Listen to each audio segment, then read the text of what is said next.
Welcome back to another episode of Rock Boys Football. Some surprising news out of Athens, Georgia yesterday, as one of the best recruits of the 2022 class has hit the transfer portal after 1 year with the Georgia Bulldogs, Big Bear Alexander.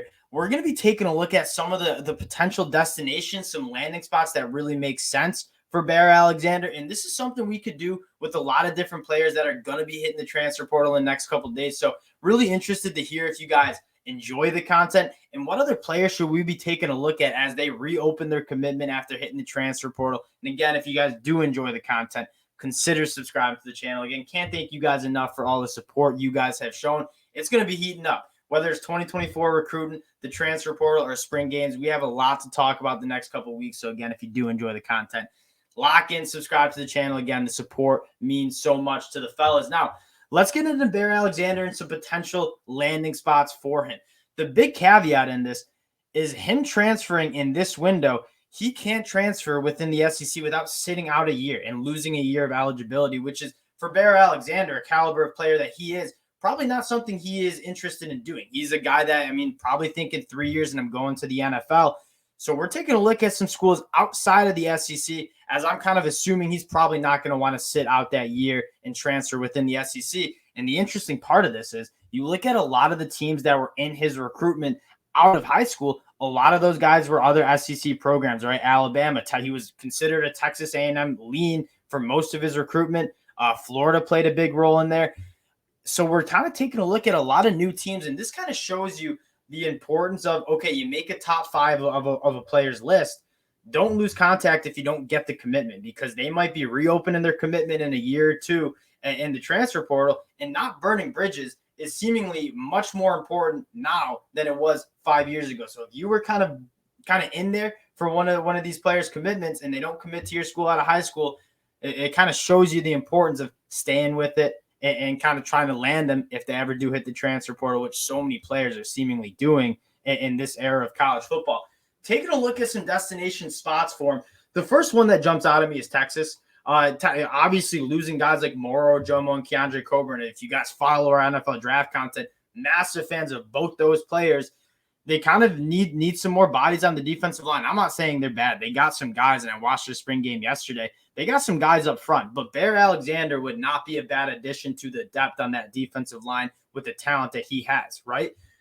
Another interesting storyline for that Texas, the destination or potential destination, you should say, is the main reason he was lean in Texas A&M was he wanted to stay home. He wanted to stay in the state of Texas. And then the second thing, played high school football played his high school football for one of the years at the same schools that JT Sanders and Anthony Hill played at Denton Ryan High School in Texas. And so those are two guys that have had so far really good experience with Texas's program. JT Sanders, in my mind, one of the best tight ends in all of college football heading into 2023. And then Anthony Hill. If you have any questions about how Anthony Hill is going to work out at Texas, turn on the spring game from yesterday. Anthony Hill is a phenomenal athlete. He looks like he's going to be a starter as a true freshman for the Texas Longhorns. I wonder if they get in Bear Alexander's ear and say, hey, Texas, we're one of the hottest teams on the recruiting trail. This is a destination for a lot of teams to go. It does seem like a lot of factors would lead to Texas. It seems like a good fit in terms of personnel and what they have. It seems like a good fit in the sense that he's got some boys that he's played high school football with that are seemingly working out of Texas, and he's a Texas native. So that's one of the schools that I'm looking at as a potential landing spot. Another school taking a look at is USC. And I saw some rumblings on Twitter, and I'm not going to pretend like I have like an inside scoop or anything, but Sean Nua apparently was told that Bear Alexander is at the portal. And I believe Sean Nua, when he was recruiting Bear Alexander and offered him, he was at Michigan. Sean Newey goes, we're going to go out and get him. And that's a school that I think really needs some help on the defensive line, right? They addressed it in the transfer portal pretty significantly, but it's still like that USC team is good, but they need some more depth on both sides of the football. And Bear Alexander would be a phenomenal piece that I think he's more than depth for USC. I think he's probably a day one starter on the inside, especially with USC and how you want to reestablish the line of scrimmage, especially on the defensive side of the ball. I would not count USC out. They're, again, one of the teams that are picking up a lot of traction in terms of the recruiting trail, and it does seem like a position that they really need. And he was considering USC out of high school. The last school that I'm kind of including here is Miami, right? He played his football at IMG. He took an official visit to Miami, and it's another program that is outside of the SEC, but is kind of would make a lot of sense for Bear Alexander. And again, Mario Cristobal, you look at what he's done on the recruiting trail. Like, he wants to establish the line of scrimmage, bring in two of the best offensive tackles in the 2023 class to Miami. He wants to get some guys. And the thing with Bear Alexander is, even if you have like two starters on the defensive line that you feel good about on the inside, it's just so important to have depth at that position. And Bear Alexander, whether he's a day one starter at a school, which I think he wants to be, and that might be something you have to keep an eye on, is he's probably got that. He's transferring from Georgia because he wants more reps. He's transferring because he wants to play a lot. And at Georgia, they just cycle in their defensive line a lot. And so it's not really an opportunity to get a ton of reps at that school. Miami would be a spot that he's probably a day one starter on the inside. He took an official visit, one of the rare schools that he actually took an official visit for as well. They played a role in his recruitment in the 2022 class. I could see him considering Miami too. And then a dark horse. This is a dark horse, a deep cut that I would not count out. And that's the Nebraska Cornhuskers, right? You look at Georgia and the guys who have hit the portal, MJ Sherman and Eric Gilbert, who hit the portal from Georgia back in the January cycle.